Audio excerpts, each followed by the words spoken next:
Hello everybody. You read the title. This is another alternative history video, and it's about what would have happened if the Soviet Revolution of 1917 had spread. Most historians agree that Lenin's revolution in the Russian Empire likely influenced the rest of the century. It completely changed the lives of anyone in Eastern Europe. It scared the people of Germany and Italy into supporting fascist parties to protect themselves against what they saw as a Marxist plot to destroy them, somehow, which led to World War II, and of course the entire rest of the 20th century was just the Cold War, and the USSR was an important part of that. The First World War really was the seminal catastrophe of the 20th century. So, what would happen if you changed a major part of the World War? What if the Russian Revolution went differently? What if it spread and more countries became socialist like the USSR? That's what this video is about. Also, check out the little wiki figures a friend of mine called Chris made. Is it a copyright violation? Probably, but I will use it anyways. A link to Chris's DeviantArt is in the description. The obvious question to ask about this scenario is, why? Why would the revolution spread at all? And what do I mean by that? Well, this goes all the way back to Karl Marx. You see, Marx thought that the more developed and industrialized a society is, the more the workers will realize that they're taken advantage of, and eventually they will organize and overthrow the capitalist state to establish socialism. Using this logic, the first country to have a revolution would be the one with the largest factory worker population, because the more workers there are, the more they can unionize and rebel. And of course, after the revolution takes place, the other workers of the nearby countries would realize that they are oppressed and that a better world is possible, and they would overthrow their state until all workers of all places are free. The reason Karl Marx believed in this form of revolution was because during his time there were many popular uprisings against the ruling classes, most famously of course the French Revolution, which started in France and inspired other revolutions all across Europe. It's the same story for the revolutions of 1848, which spread from one country to the next. So, to Karl Marx and all of his contemporaries, that seemed like the obvious path towards revolution. A workers' uprising, creating a better state, and becoming a role model for all workers who then overthrow their own capitalists. Of course, they were also worried about things that may split the working class, like racism. Matter of fact, some people around Karl Marx's lifetime believed that there could be a revolution in an industrialized country, but that the non-socialist countries would gang up on it and destroy the workers' revolution. This was not very far-fetched. After all, after the French Revolution removed all the nobles from power, all countries in Europe started a coalition war to destroy the revolution. By a combination of France being the most powerful nation at the time and them abandoning democracy in favor of an emperor, France managed to keep part of the revolution's advances though. This school of thought said that once the most industrial nation had its revolution, it would have to militarily advance against the capitalist nations. So, these are the ways the revolution could spread. Either the revolution in Russia inspires other countries to have revolutions, or they use the Red Army to destroy capitalist states and liberate the workers there. I will go into both scenarios later in the video. Now, both of these theories make sense in themselves. Both the revolution inspiring more revolutions and the revolutionary army spreading the revolution seem entirely reasonable if you consider the times the theory comes from. But they overlooked a critical aspect of politics: war. Marx lived his whole life without ever seeing a large European war. Between Napoleon's wars and World War I, Europe was peaceful, so none of the early Marxists ever considered how a large-scale European war would influence the way revolution would happen. But of course in 1914 the First World War started, I made a lot of videos set in this time period by now, so I will be brief. Essentially, these countries were at war with these countries for multiple years on end.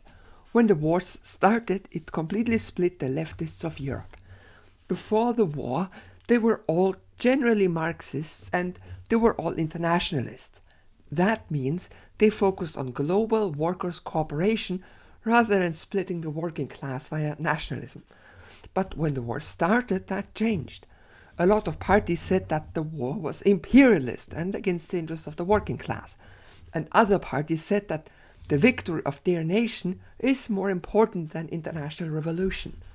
This second type was a lot more popular with the people and the government. At the start of World War II, almost everyone supported the war. This was going to be their chance to show the rest of the world that they were the superior and best country.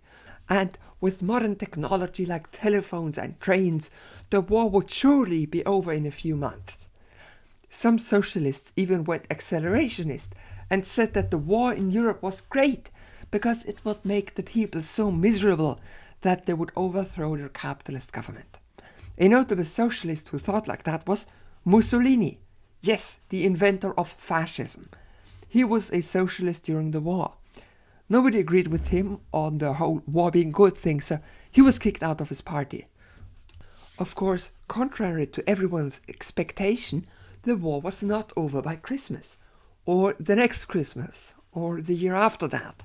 The war just kept going, and everyone was doing worse and worse.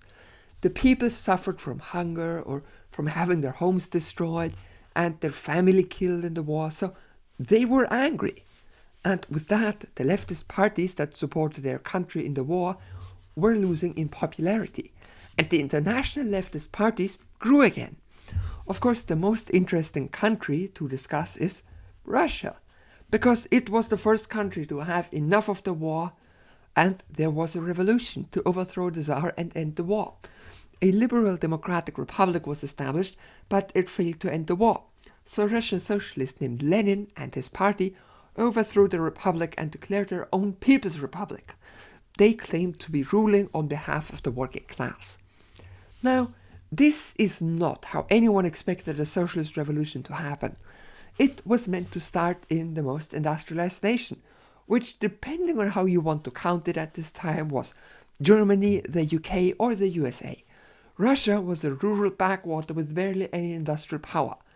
The way the world saw Russia at the time is sort of like how we see India today. Huge, exploited population and a regional power, yes, superpower, no. And crucially, Russia barely had an industrial working class. This is why Lenin had to adapt many of Marx's ideas. Russia straight up didn't have the working population to start a revolution in the classical Marxist sense.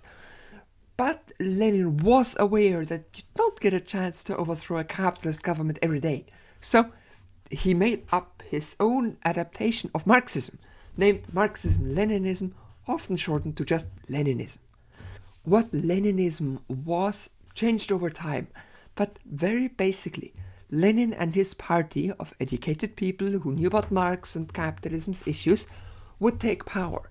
Then they would rule the country and industrialize the economy and educate the workers on the evils of capitalism and Marxist theory. And eventually the workers would take over the government, the state would wither away, and there would be a socialist presence on the world stage that could then inspire the workers of other countries to rise up or to militarily spread the revolution. When Lenin took power, there was an immediate civil war between the socialists and allies in the Red Army against the monarchists and their allies in the White Army. The civil war turned Russia from a rural backwater into a war-ravaged rural backwater. 20 million people were dead, the industry was even less existing than it was before, and by the way, there were 7 million orphans the state had to take care of. And of course, there was a famine sweeping through all of Europe that hit Russia very hard. There is a video on that already. Because of all this, Lenin and the other Bolsheviks basically assumed that Russia was not going to be the homeland after the revolution. Rather, they believed they were the vanguard. a country that happened to get taken over by socialists. Towards the end of his life, Lenin assumed that there would be a socialist revolution in Germany, the most industrialized country in Europe, and he assumed that this revolution would spread through Europe and empower the workers of the world to rise up.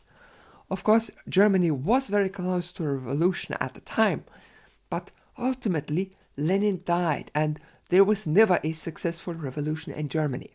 And of course, when Stalin took over, he abandoned the idea of spreading the revolution and favored the theory of socialism in one country, in which they focus on turning Russia into a superpower before expanding. So there are two ways I think my scenarios could diverge from real history. Either after the Russian Civil War, Lenin and his Red Army and the Bolsheviks decide to keep going and push westwards, setting up new Allied socialist states on the way. Or what Lenin expected would really happen, and there is a wave of revolutions sweeping Europe and North America. I arbitrarily decided to first focus on the scenario where the USSR spreads the revolution militarily. I already made 5 videos set in this time period, so I will be brief. Essentially, the only time period I can see Russia spreading the revolution is right after the Civil War. Russia was not doing well. Millions were dead, the country was devastated, and the conscripts in the army were, frankly, tired of war. But that didn't stop the Red Army. You see, when the Russians negotiated a surrender with the Germans, they had to hand over all this territory, which was then occupied by Germany and Austria. When a year later Germany surrendered, the Allies established new republics there, without involving the Russians. The countries they created were Estonia, Latvia, Lithuania, Poland, Belarus, Ukraine, and Hungary. They also made Romania bigger. Most of these countries were a part of Russia 5 years earlier, so the new Russian communist government saw itself as the rightful leader of these territories. So, right after the Civil War, the Red Army actually invaded and annexed Ukraine and Belarus again, and they went to go attack Poland as well, as most of it was Russian territory before. But the Polish Guard around Warsaw stopped the Red Army, which was the reason the Russian government stopped sending the Red Army to invade countries, and instead focused on rebuilding their country. But in our alternative history, that doesn't happen. Trotsky defeats the Polish nation, or he's repealed and returns with a larger army. What would happen then is hard to predict. Something convinces Lenin and the rest of the Bolsheviks that they need to push west to spread the Bolshevik revolution. I believe that after the fall of the new Polish Republic, the Western Allies would be on high alert. A major reason the Western Allies turned the German-occupied territories into new countries was to create a bulwark against the socialist revolution. Yes, the domino theory is that old. And I believe that with the fall of Poland, there could be major diplomatic sanctions. Remember how Russia was in a huge famine right after the Civil War? I think the Western nations would stop supporting the Russian people to try to push the government into leaving Poland. So either the Soviet Union caves in and leaves Poland alone, like in our timeline, or the government ignores the masses suffering and keeps going. Wouldn't be the first time. Now, you may wonder how the Red Army advancing in the east would change the world. As you may know, at different times, Hungary, Bavaria, and Germany all proclaimed socialist republics. Would the Red Army support them? No, I don't think so. And that is because all these revolutions, or attempted revolutions, happened in the middle of the Russian Civil War, which is why historically the USSR couldn't really help any of them. And unless we just make the Red Army way stronger or the White Armies way weaker, there is no realistic way the USSR could have supported these revolutions. I believe that after taking Poland, the Red Army would focus on 2 major regions, Czechia and Germany. Czechia was of course a part of Czechoslovakia at the time. The reason I think the Red Army would move there is because it had a huge amount of industry and the working population to match. It would be one of the places most likely to join in on a global revolution. And I believe that for the same reason the Red Army would target Germany. It had the largest industry in Europe and the largest industrial proletariat. The Red Army would take over these regions and conscript all willing socialists into the army to advance further in the successor states of Austria and eventually Western Europe. At least that would be their plan. But I think the Red Army would be greeted far less warmly than they would expect. When they moved to invade Poland in our timeline, they expected the average Pole to join their side and fight against their capitalist government. They were wrong. You see, in the century before World War I, the idea of the nation state really took hold. That means one nation for every ethnicity. World War I was in large part what brought down multinational empires like Austria, the Ottoman Empire, and Russia. And from their ashes, new states were created, and the people there had their own state for the first time in history.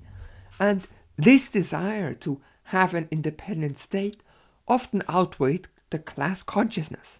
So Polish people would rather preserve Polish independence than be ruled under Russia again, even if Russia now says it is socialist. And I predict the same thing all across Europe. Wherever the Red Army would go, they would expect the people to join their side in the class war, but I don't think that they would be greeted as liberators.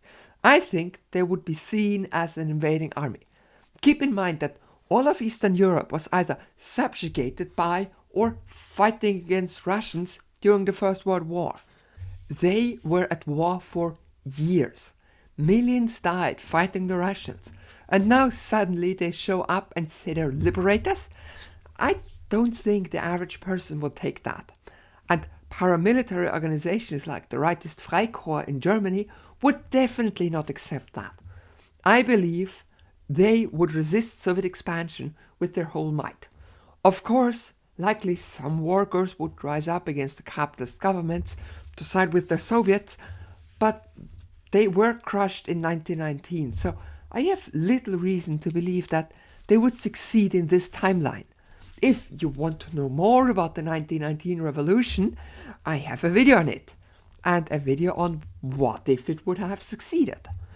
I believe that Germans may even ally with France and the UK to fight off the Bolshevik threat. Nothing makes capitalists work together quite like the threat of socialism. It's also quite possible that a Soviet attempt at invading Central Europe could cause fascism to spread into Europe a lot faster. Famously, fascism is the reaction of capital to a threat of socialism. I have a video on that. So it wouldn't be hard to imagine that fascist elements in capitalist countries would rise to power to destroy the Soviet threat. I think that ultimately an attack on Central Europe would be the beginning of the end of the USSR. The Soviet Revolution was seen as a threat by all Europeans. The only reason the USSR survived in our timeline was because the Western capitalist nations didn't expect Russia to be capable of becoming a superpower. So they just left Russia to socialism the way we let Cuba be socialist nowadays. It's not a threat to our status quo, so we let it be. But if Cuba started invading Haiti, or the USSR started invading Germany, I would expect the rest of the world to take action. So, if the Red Army had advanced on Europe, it would be seen as an invader to be fought off, and it would have caused the capitalist nations to destroy the revolution before the 1930s. So, what if the Red Army didn't invade other countries, but the revolution in Russia somehow inspired the people in capitalist nations to rise up themselves? Of course, historically, all of that happened. There was the Red Week in the Netherlands, the Hungarian People's Republic, and the Spartacist uprising in Germany. The issue was that none of these attempted revolutions had majority support. Remember when I talked about the leftist parties splitting because of the war? That led to the left being disunited, and all these revolutions failing. The Soviet Union wasn't in a situation to support these revolutions because, again, it was in the middle of its civil war. So, to get a scenario in which these European revolutions don't immediately collapse, I need to make a very big change. And that is the Russian Civil War, which either doesn't happen or it ends within a few months, which allows the USSR to support all these revolutions that were inspired by the Bolsheviks. In 1917, there was a mass mutiny in the French army. They were still sitting in trenches, shooting at Germans, with the constant threat of being killed. They didn't like it. There was a serious fear that if the Germans attacked in this period, they could advance very far with few losses. But in our timeline, the Germans never noticed the mutiny. In my timeline, the mutiny is more rebellious. Imagine you're a French soldier ordered to fight with some capitalists and politicians in a horrible war that has gone on for years and seems to have no end. And then you see that over on the other side of the continent, there were soldiers suffering the same way, and they actually managed to overthrow their capitalists and end the war. Now, if I was that French soldier, I would begin to organize with the rest of the unit to see what we can do about that war.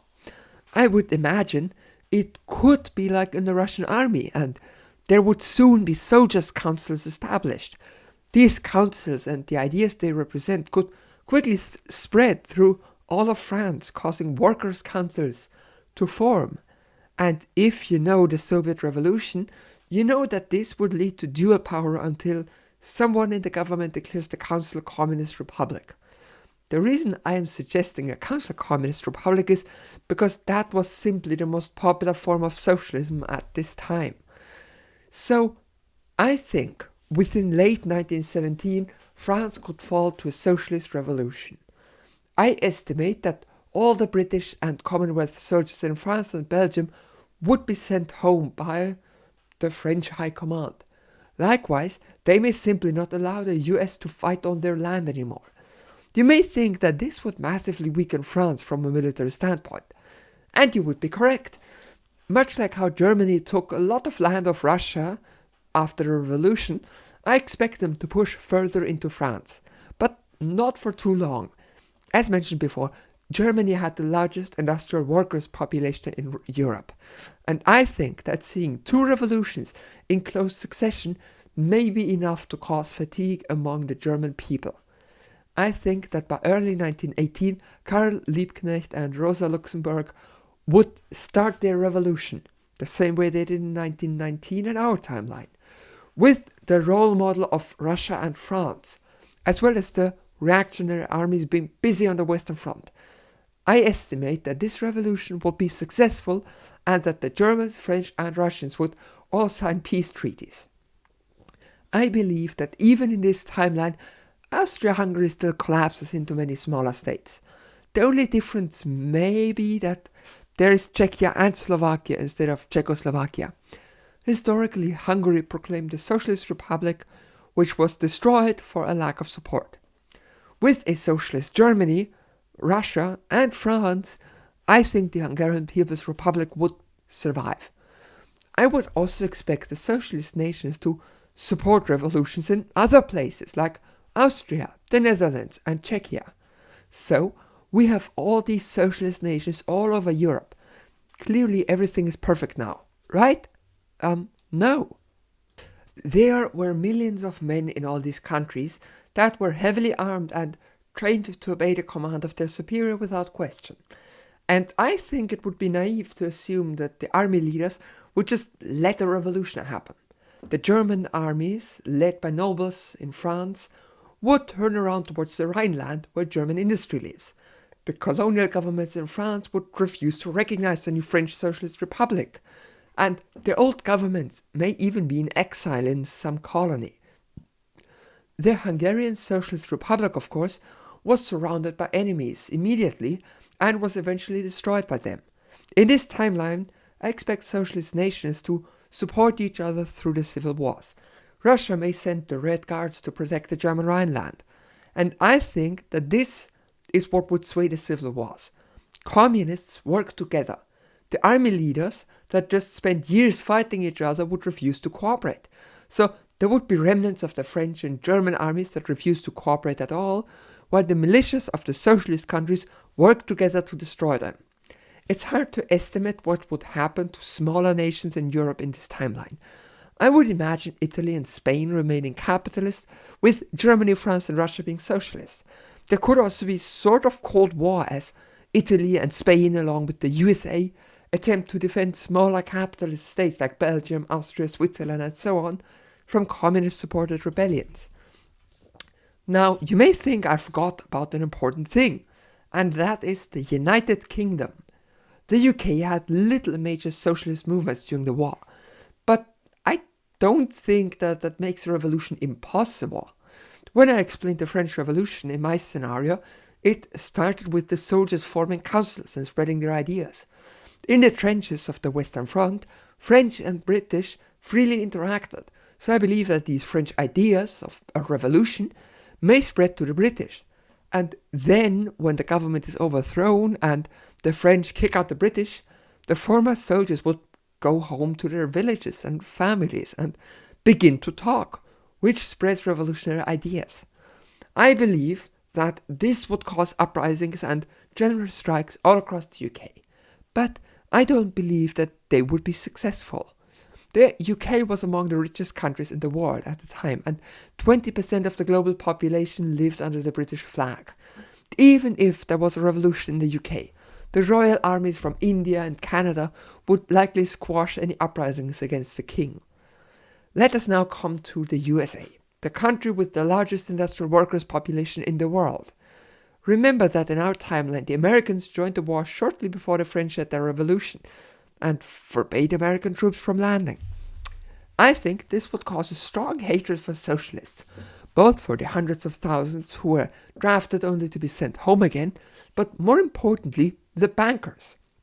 You see, during the war, the American banks loaned a lot of money to France and the UK, and if France and the UK lost, they wouldn't be able to pay them back.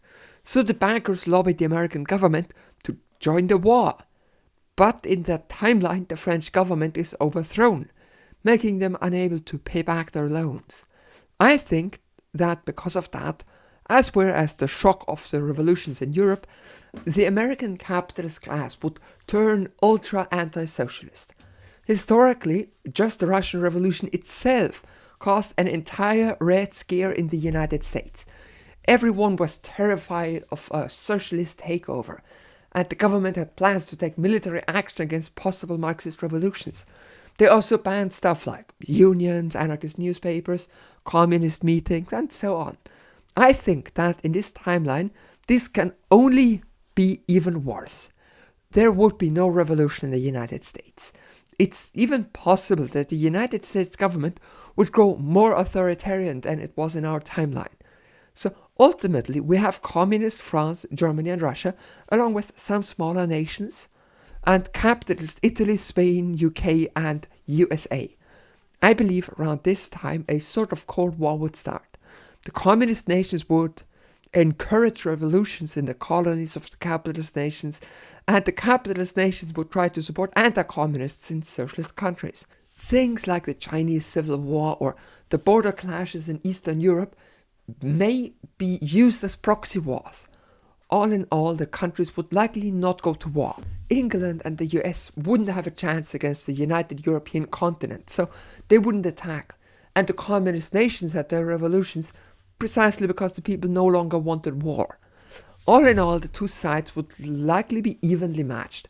The UK and US were very large, rich nations, but so were Germany and France.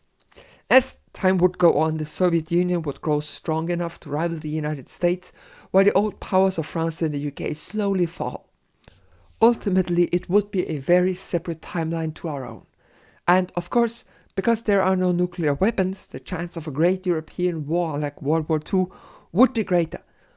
But I think all that would happen would be the UK ruling the waves, preventing invasion, and the communist nations having armies so large that the UK couldn't invade. It wouldn't be a very productive war for anyone. So yeah, this is my theory. Let me know how well you liked it in the comments, and make sure to subscribe so I can have more subscribers. Also, give the video a like, because that makes YouTube suggest it to more people, which I like. If you want to see my commentary on this video, there will be a stream on Wiki 2000 about 6 hours after I upload this, giving you all of my thoughts. If you can, I would of course appreciate a Patreon donation. You can join the Discord if you want to, or you can just look in the description, there's a 5-person invite link there with every video. All that being said, I would like to thank Darius the Bird, Eric Bates, Harry's Hawk, Tsar Kyle, V, Xander Corvus, Attila Nemetz, Carissa, Daniel Hyman, Dominic Cusanelli, Emily Marigold Klassen, Herdina, Josh C, Glastrup, Lilith Kraft, Mamuka Tsilari, Marxism Tonight, Nana Ipema, Poet, Raman DeVille, Red Shock Trooper, Sean Murphy, Skylar Magnum Turner, Stairmaster Chef, and Trey.